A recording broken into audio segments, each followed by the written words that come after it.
بسم اللہ الرحمن الرحیم۔ ہمارے پیارے پیغمبر حضرت محمد مصطفیٰ صلی اللہ علیہ وسلم دوران جنگ بھی نماز کو چھوڑا نہیں کرتے تھے۔ مجاہدین کی ایک صف نمازیوں کے سامنے کھڑے ہو کر پہرا دیتی تھی اور دوسری صف نماز پڑھ رہی ہوتی تھی، اور پھر اسی ترتیب سے آگے والی صف پیچھے آ جاتی، وہ پہرا دیا کرتی تھی، اور پھر دوسری صف نماز پڑھ رہی ہوتی تھی۔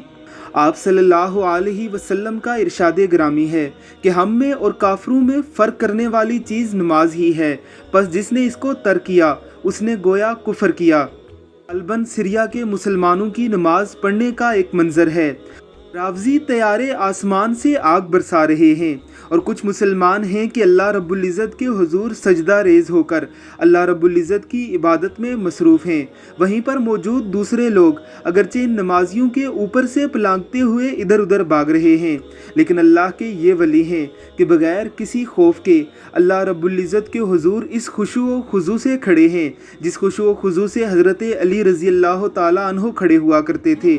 اللہ رب العزت کی کروڑوں رحمتوں کا نزول ہو ان مسلمانوں پر۔ اللہ رب العزت کی ذات ہمیں بھی نماز میں اسی خشوع و خضوع کے ساتھ کھڑے ہونے کی توفیق عطا فرمائے۔ آمین ثم آمین۔